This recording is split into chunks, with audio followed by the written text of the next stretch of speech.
England series के लिए Indian squad का अनाउंसमेंट हो गया और हर बार की तरह इस बार भी यशस्वी जायसवाल को अपनी जगह से हाथ धोना पड़ा। पिछले 3 वनडे मैचेस में 2 सेंचुरी लगाने वाला प्लेयर एक बार ओडीआई की टीम से भी बाहर हो गया।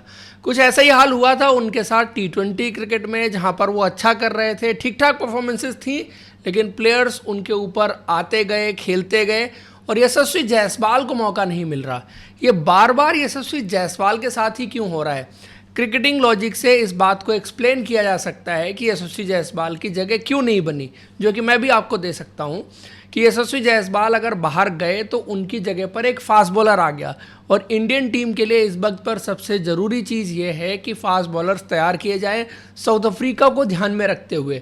और इंडियन टीम इस वक्त पर एक्सप्लोर कर रही है कि आपके पास फास्ट बॉलिंग के ऑप्शंस क्या हो सकते हैं। तो ऐसे में जो नया एडिशन हुआ है गुरनूर बरार, जो इंडियन टीम में चाहिए ही चाहिए था, लेकिन गुरनूर बरार क्या यशस्वी जायसवाल की जगह पर आने चाहिए थे। और दूसरी चीज़ क्या हुई कि जब ईशान किशन इस स्क्वाड में आए हैं तो फिर आपको जब ऑलरेडी बैकअप ओपनर का ऑप्शन मिल गया, जो कि साथ में बैकअप विकेट कीपर का ऑप्शन भी लेके आएंगे, तो आपके पास वो सिंगल यूटिलिटी वाला प्लेयर जो अच्छा कर रहा था और हर फॉर्मेट खेलना डिजर्व करता है, उसके लिए जगह आप नहीं बना पा रहे हैं। तो इसमें 2 चीज़ें निकल करके आ रही हैं। अगर क्रिकेटिंग लॉजिक से जाएं तो आपको दिखेंगे कि सारे डिसीजंस जो है वो एकदम से सही हो रहे हैं और यशस्वी जायसवाल की जगह यहाँ पर नहीं बनती है। उनकी जगह पर जो भी डिसीजन लिया गया है, क्योंकि आया तो अल्टीमेटली उनकी जगह पर फास्ट बॉलर है, सेकेंड विकेट कीपर बैट्समैन आपको रखना ही रखना था, ईशान किशन को आपको रखना ही रखना था। गुरनूर बरार ने लास्ट सीरीज में जैसी परफॉर्मेंस दी और जो पोटेंशियल दिखा रहे हैं, उनको आपको हर हाल में मौका देना ही चाहिए था। ऐसे में ले दे के आपके पास यही ऑप्शन था कि आप यशस्वी जायसवाल को बाहर कर देते। मान लिया मैंने हर क्रिकेटिंग लॉजिक से कि आप यशस्वी जायसवाल को बाहर कर दें कि ये टीम के हित में सबसे बेहतरीन फैसला है, लेकिन यही सेम स्टोरी उनके साथ टी20 की टीम में रिपीट हुई थी। और आप अगर पोटेंशियल पर देखें, जैसे शुभमन गिल हैं, इस टीम के कप्तान बने हुए हैं, वो भी तो सिंगल स्किल प्लेयर हैं, श्रेयस अय्यर हैं, वो भी तो सिंगल स्किल प्लेयर हैं, विराट कोहली हैं, वो भी तो सिंगल स्किल प्लेयर हैं, रोहित शर्मा हैं, वो भी तो सिंगल स्किल प्लेयर हैं। तो अगर सिंगल स्किल प्लेयर और खेल रहे हैं और इंडियन क्रिकेट का फ्यूचर जो टेस्ट क्रिकेट में इतनी शानदार परफॉर्मेंस पिछले 2-3-4 साल से दे रहा है, जब से भी उनको खेलने का मौका मिला है, उसको आप ये कह के हर बार बाहर कर दे रहे हैं। मतलब कि अगर हर बार यशस्वी जायसवाल के साथ ऐसा हो रहा है ना, तो फिर तो कुछ ना कुछ गलत है, क्योंकि उनको जब जब मौका मिला है, जहाँ जहाँ जितना जितना मौका मिला है, उन्होंने परफॉर्मेंस करके दिखाई है। टेस्ट क्रिकेट में तो उनके आसपास अभी कोई नहीं है। अगर आप पिछले 3-4 साल की परफॉर्मेंस उनकी देख लें, जब से उन्होंने इंडिया के लिए डेब्यू किया है, वनडे क्रिकेट लास्ट के 3 गेम में 2 सेंचुरी उस बंदे के नाम है। टी20 क्रिकेट चलो मैं फिर भी ये मान लूंगा एक बार के लिए कि आके अभिषेक शर्मा ने उनसे ज़्यादा इम्पैक्टफुल और उससे ज़्यादा कंसिस्टेंट बेसिस पर रन बना के दिखा दिए, लेकिन उससे पहले जो बंदा खेल रहा था या आईपीएल में जिसने 13-14 बॉल में 50 बना के दिखाया था, तो वो जो बेंचमार्क सेट करने की बात थी कि आपकी टी20 क्रिकेट की अप्रोच चेंज करनी थी, उसको भी तो यशस्वी जायसवाल ने चेंज किया था। और संजू सैमसन जैसा प्लेयर होता है तो उसके बारे में आवाज़ें उठने लग जाती हैं कि जस्टिस फॉर संजू, या कोई और प्लेयर होता है, किसी की लॉबिंग होती है, तो आप देखते हैं कि सोशल मीडिया पे भी ट्रेंड शुरू हो जाते हैं, लेकिन यशस्वी जायसवाल के बारे में कोई बात नहीं करता। यह हार्श रियलिटी है इंडियन क्रिकेट की कि कुछ प्लेयर जो है वो उनके पीछे फ़ैन फॉलोइंग भी होती है, सब कुछ होता है, बट समहाउ यशस्वी जायसवाल को ये सब चीज़ें मैनेज करना नहीं आता और उसका खामियाजा कहीं ना कहीं वो भुगत रहे हैं। क्योंकि यशस्वी जायसवाल वो ऑर्डिनरी प्लेयर नहीं है जिसको आप ऐसे बाहर कर दें, ये सब लॉजिक देके। वो भी उन प्लेयर्स की कैटेगरी में आता है जहाँ पर आपकी टीम के एलीट प्लेयर या जो टॉप क्वालिटी प्लेयर्स हैं वो आते हैं, लेकिन समहाउ उनकी जगह नहीं बन पा रही है। दूसरा, ईशान किशन की वापसी जो है वो हो ही गई है, सेंचुरी उन्होंने ऑलरेडी बना दी और जिस तरह की फॉर्म में हैं और यूटिलिटी देखो, क्योंकि वो मल्टी यूटिलिटी प्लेयर हो गए, विकेट कीपिंग करते ही करते हैं, बट साथ में बैटिंग ऑर्डर में उनकी 2 जगह हैं। एक as a wicket keeper batsman वो खेल सकते हैं, चाहे डाउन द ऑर्डर खेलना पड़े या कहीं पर भी खेलना पड़े, वो एक उनका रोल हो जाता है। दूसरा, आके वो ओपनिंग कर सकते हैं। तो इस चीज़ का फ़ायदा ईशान किशन को हर जगह मिल रहा है। टी20 वर्ल्ड कप में भी यही फ़ायदा मिला था उनको और इसी लॉजिक से, इसी वजह से यशस्वी जायसवाल के ऊपर उनका सिलेक्शन हुआ था। इवन 2023 के वर्ल्ड कप में भी यही था कि उनका सिलेक्शन जब हुआ था, क्योंकि उससे पहले उन्होंने ज़रूर 200 बनाया था 2022 में बांग्लादेश के खिलाफ।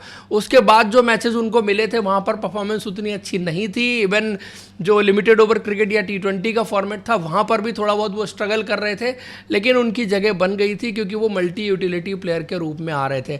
Virat Kohli subject to fitness हैं इस स्क्वाड में, लेकिन हर्षित राणा विराट कोहली से भी ज़्यादा बड़े प्लेयर हैं कि विराट कोहली फिटनेस टेस्ट दे के आएंगे, खेलेंगे, उनके लिए वेट किया जा रहा है और सारी चीज़ें हो रही हैं। बट हर्षित राणा IPL से पहले इंजर्ड हुए थे और उसके बाद सीधा वो T20 के स्क्वाड में भी आ गए, वनडे के स्क्वाड में भी आ गए और कोई डोमेस्टिक मैच नहीं खेला।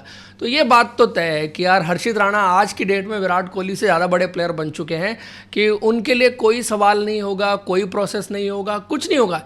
ये सब बेंचमार्क सेट किए हुए किसके हैं? ये सब सेलेक्टर्स ने, BCCI ने तय किया ना कि अगर कोई भी प्लेयर वापसी कर रहा है लंबी इंजरी के बाद तो उसको कम से कम डोमेस्टिक के 1-2 मैचेस खेलने चाहिए। मोहम्मद शमी के जूते घिस गए खेलते खेलते पिछले 1 साल में, लेकिन उनको कहीं से भी किसी तरह से कंसीडर नहीं किया गया। विराट कोहली फिटनेस टेस्ट देंगे बेंगलुरु में, उसके बाद वो जो है वो इंडिया की टीम में शामिल होंगे। लेकिन हर्षित राणा मतलब ये अलग ही खेल चल रहा है इंडियन टीम में इस वक्त पर।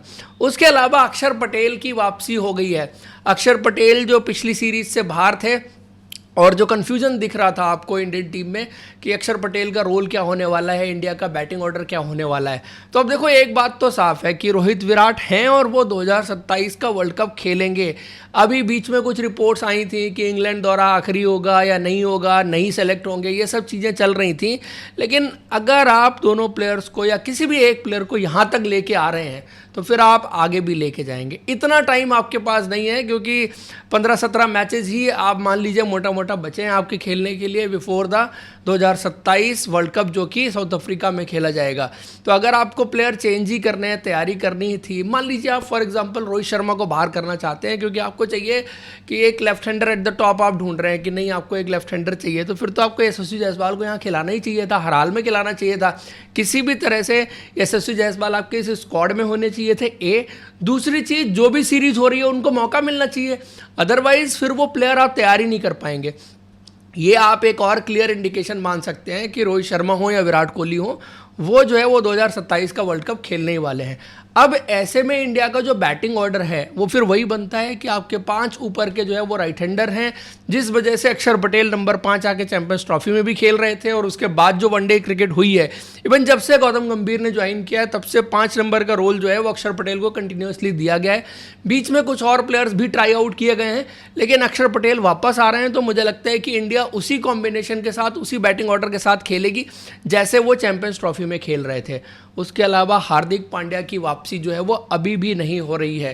तो हार्दिक पांड्या नहीं आ रहे हैं तो Nitish Kumar Reddy in English conditions, मज़ा आएगा देखते हुए उनको गेंदबाजी करते हुए, क्योंकि उन्होंने अभी तक तो काफ़ी इंप्रेसिव गेंदबाजी की है। जितना भी मौका उनको मिला है 2 मैचेस में उन्होंने गेंदबाजी की, ठीक ठाक गेंदबाजी वो कर रहे हैं और इंडिया के लिए अच्छा प्लेयर तैयार हो रहा है। चाहे आप उनको बैकअप ऑफ हार्दिक पांड्या कह लीजिए, चाहे वो हार्दिक पांड्या के साथ खेल सकते हैं, दोनों कॉम्बिनेशन जो है वो पॉसिबल है इंडियन टीम के हिसाब से। और नीतीश कुमार रेड्डी का अच्छा करना इंडिया के लिए बेहतर ही रहेगा। फिर फास्ट बॉलिंग में जसप्रीत बुमराह की वापसी हो रही है। प्रसिद्ध कृष्णा एक 5 लेके अपनी जगह बचाने में सक्सेसफुल रहे हैं। हर्षित राणा तो वॉक इन कर रहे हैं। इंडिया का कोई भी फॉर्मेट हो, कोई भी टीम हो, हर्षित राणा किसी भी टीम में वॉक इन कर सकते हैं। अर्शदीप सिंह की भी जगह बची हुई है being a left arm fast bowler, और गुरनूर बरार का जो है वो इंक्लूजन हो गया है। तो दोस्तों ये कुछ इंडिया का स्क्वाड है।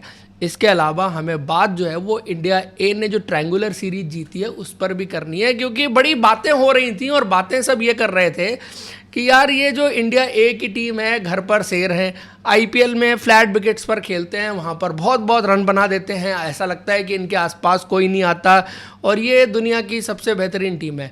एक्चुअल में है, देखो कहीं भी आप बाहर खेलने के लिए जाते हैं, डिफरेंट कंडीशंस में खेलने के लिए जाते हैं, तो आपको थोड़ा सा वक्त तो अपने प्लेयर्स को देना चाहिए कि वो अकोमोडेट होने में, उस हिसाब से जो एडजस्ट करने में, कंडीशंस के हिसाब से, विकेट का जो पेस एंड बाउंस है उसके हिसाब से करने में वक्त लगता है। और आप कंपेयर कर ही नहीं सकते कि जो स्कोर आप IPL में बनते हुए देख रहे थे, श्रीलंका में विकेट्स कंप्लीटली डिफरेंट हैं, लेकिन उस विकेट के हिसाब से भी इंडियन टीम की परफॉर्मेंस कैसी हो रही थी। और यही एक टाइम होता है यंग टीम के लिए सीखने का। Indian team under pressure I इस सीरीज में, वो सुपर ओवर भी हुआ, अफगानिस्तान के खिलाफ भी मैच हारे। स्पेशली वैभव सूर्यवंशी के ऊपर बहुत सवाल उठ रहे थे कि वो फ्लैट ट्रैक बुली हैं, यहाँ पर उन्होंने बुमराह को मार दिया, इसको मार दिया, उसको मार दिया, ये सब बातें हो रही थी। यार आप देखो बात किसके बारे में कर रहे हो, आप बात कर रहे हो एक 15-16 साल के बच्चे के बारे में जो क्रिकेट की बैटिंग जो है, ओपनिंग जो है या खेलने का तरीका जो है उसको रीडिफाइन कर रहा है। मैं कह सकता हूँ कि अब से 20 साल पहले, 25 साल पहले जब एडम गिलक्रिस्ट और वीरेंद्र सहवाग जैसे बैट्समैन खेलते थे तो लगता था कि यार ये अपने टाइम से बहुत आगे के बैट्समैन है। मैं आज वैभव सूर्यवंशी को बैटिंग करते हुए देख के कह सकता हूँ कि आज जो वक्त चल रहा है, हम कह रहे हैं T20 क्रिकेट बहुत फास्ट हो गई है, ओवन क्रिकेट बहुत फास्ट हो गई है, ये उससे भी ज़्यादा फास्ट और उससे भी कहीं 10-15 साल आगे की क्रिकेट खेल रहा है। और बात क्या है ना कि लोगों को लगता है कि जो बहुत क्लासिकल क्रिकेट खेलता है, प्रॉपर कवर ड्राइव मारता है और जो ऑर्थोडॉक्स क्रिकेटिंग शॉट्स हैं, जो अच्छा खेलता है वही अच्छा प्लेयर है।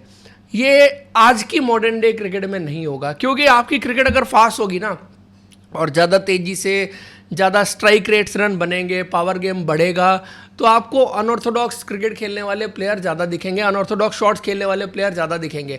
और वैभव सूर्यवंशी ऐसा नहीं है कि अनऑर्थोडॉक्स शॉट्स लगाते हैं, वो हर तरह का शॉट लगाते हैं। कौन सा शॉट उनकी जो है वो लिस्ट में नहीं है। इस टाइम पर आप देखिए, जब भी आप उनको बल्लेबाजी करते हुए देखिए, वो आपको पुल शॉट दिखेगा, वो आपको ऑफ साइड में शॉट्स खेलते हुए दिखेंगे, वो ड्राइव दिखेगी। थोड़ा सा लगाने का तरीका डिफरेंट हो सकता है, बट पॉइंट तो यही ना कि गेंद को बाउंड्री के बाहर भेजना है। आप कैसे भेज रहे हैं, जिस कंसिस्टेंट बेसिस पर वो गेंद को बाउंड्री के बाहर भेज पा रहे हैं ना, ये अपने आप में बहुत बड़ी बात है।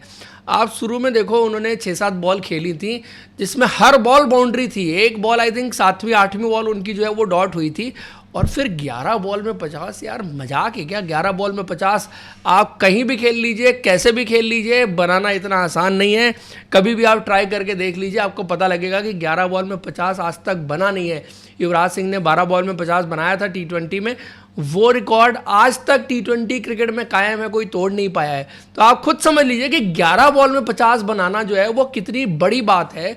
और इस उम्र में इस तरह का प्रेशर आने के बाद वैभव सूर्यवंशी जिस तरह से रिएक्ट कर रहे हैं, जिस तरह से परफॉर्मेंस कर रहे हैं, तो एक क्वालिटी ऑफ प्लेयर तो अलग बात है, वो आप देख ही रहे हैं। दूसरा जो मेंटली जितना वो स्ट्रांग हैं और जिस तरह से वो कमबैक कर रहे हैं, क्योंकि कंट्रोवर्सी बहुत ज़्यादा हो गई थी ना उस मैच के बाद, सुपर ओवर के बाद, और वैभव सूर्यवंशी के ऊपर प्रेशर जो है वो सारी चीज़ें आप देखिए। IPL में जब हुआ, किसी गेंदबाज ने उनको आउट किया और फिर वो सेलिब्रेशन बजाय बना, और फिर वापस आके वैभव सूर्यवंशी ने कैसे उस गेंदबाज को तोड़ा। तो ये कैरेक्टर भी दिखाता है, ये सिर्फ क्रिकेटिंग स्किल की बात नहीं है, बात कैरेक्टर की भी है जो वैभव सूर्यवंशी इस वक्त पर दिखा रहे हैं। और जो आयरलैंड के खिलाफ T20 मैचेस होंगे, आई एम श्योर मज़ा आने वाला है। वो T20 मैचेस इन आयरलैंड आपको ज़बरदस्त लगने वाले हैं। इंडिया की टीम ने ईजिली जो है वो फिर जीत लिया इंडिया ये ट्रायंगुलर सीरीज को। तो दोस्तों यही था वीडियो, आप लोग जरूर बताइए इंडियन स्क्वाड के बारे में। मेनली जो यशस्वी जायसवाल को ड्रॉप किया गया है सेंचुरी लगाने के जस्ट बाद 24 घंटे के अंदर, उस पर आपकी क्या राय है? Thank you for joining, see you in next video.